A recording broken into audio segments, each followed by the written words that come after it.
د اکاونټ د ریکور کېدو لپاره کوم شیانو ته ضرورت دی. اکثر زمونږ د فیسبوک پاسورډ ير شي یا د جیمیل پاسورډ ير شي د نور زمونږ ډېر اکاونټونه د ټیک ټاک د انسټاګرام د دې زمونږ اکثر پاسورډ ير شي.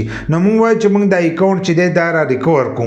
نو کله چې هغه ریکور کوو نو د هغې لپاره څه شیونه لازمي نو چې هغه زمونږ سره نه نو موږ دغه اکاونټونه چې دي دا نشو ریکور کولی او پاسورډ زمونږ نه ولې یریږي. پاسورډ به دې زمونږ نه یریږي کله چې موږ خپل اکاونټ ځان له رغو نو په ټایم موږ ځان له پاسورډ نه کړی یاد کړی چې زه به دا پاسورډ چې دی دا به زه د خپل اکاونټ لګدم. خو کله چې موږ هغه اکاونټ رغو نو ډایرکټ پکې د ځانه پاسورډ چې دی دغه ولیکو نو بیا هغه پاسورډ چې دی دا زموږ نه یري. نو هر کله چې تاسو یو اکاونټ رغوئ او هغې له پاسورډ ږدئ نو د مخکې نه پاسورډ چې دی دا یاد ساتئ.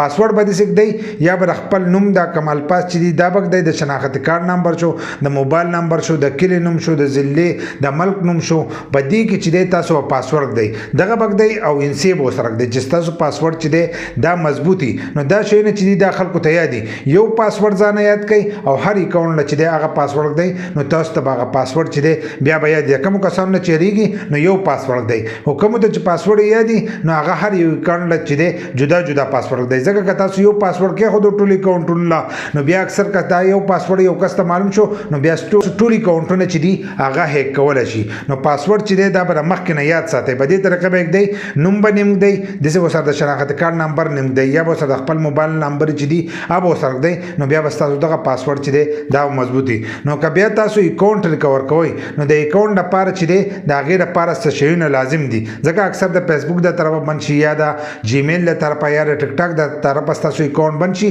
نو د هغې لپاره هم څه شیونو ته چې دی هغې ته ضرورت راځي. نو هغه دا دي چې ستاسو سره د جیمیل نمبر وي د جیمیل اکاونټ وي چې جیمیل اکاونټ نو د هغې په تر باندې تاسو خپل اکاونټ چې دی دا ریکور کولی شئ. هغه ستاسو د فیسبوک اکاونټ وي که د ټیک ټاک وي که د انسټاګرام وي او که د جیمیل اکاونټ وي. د جیمیل په اکاونټ کې بل د جیمیل اکاونټ چې دی دا به د ریکور کېدو دپاره چې دی دا به وراچوئ. داسې نه چې تاسو پکې جیمیل وراچولی خو چې تاسو پکې ویریفای کړی نه نو بیا تاسو هغه اکاونټ چې دی دا نشئ ریکور کولی.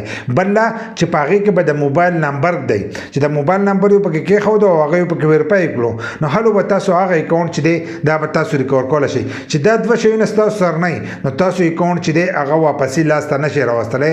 د دې داسې حساب دی لکه ستاسو سره چې ګاډی او د هغې کاغذونه ستاسو سره دغه شانتې دا نمبر او جیمیل د هغې کاغذونه دي چې دا ستاسو سره نه نو تاسو هغه اکاونټ چې دی دا نشئ ریکور کولی.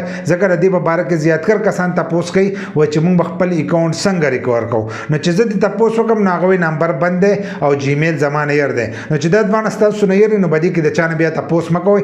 دغه اکاونټونه چې دي دا نه ریکور کېږي. بل لا په یوټیوب په فیسبوک کې به تاسو له دا قسمه ویډیوګان راځي چې په غیر د دې شیونو نه تاسو خپل اکاونټ ریکور کولی شئ. خو که تاسو کوشش کړئ خو تاسو به خپل اکاونټ چې دی دا به یې نه ریکور کړی. دا خالي د ویوز دپاره دغه ویډیوګان جوړېږي لکه هغه خپل ویوز به دې باندې جوړئ.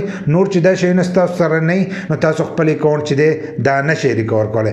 بل لا د دې لپاره یو اس بي چابي میلاویږي خو په بهر ملکونو کې نو موږ ول هغه به پیسو نشو اخیستلی. داسې قسمه قسم نور شیونه دي خو دا دوه شیونه چې دي دا پاکستان کې زموږ سره موجود دي نمبر او جیمیل چې دا دواړه پکې تاسو صحیح وراچولي نو ستاسو اکاونټ چې دی هغه نه څوک هیک کولی شي.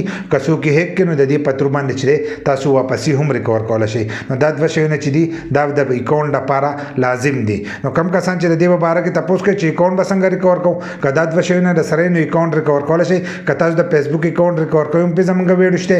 که د جیمیل ریکور کوئ نو هغې باندې هم ویډیو شته. د ټیک ټاک په هغې باندې هم زموږ ویډیو شته. داسې نور هم ډېر اکاونټونه دي چې په هغې باندې زموږ ویډیو شته. تاسو هغه ویډیوګان چې دي کتلی شئ. که دا ویډیو مو خوښه شي نو یو لایک شیر کمنټ چې دی دې ویډیو له لازم ورکړه. د داسې نور ویډیوګانو لپاره زموږ د فیسبوک پیج هم د ځان سره فالو کړئ او یوټیوب چینل چې دی هغه هم د ځان سره سبسکرایب کړئ.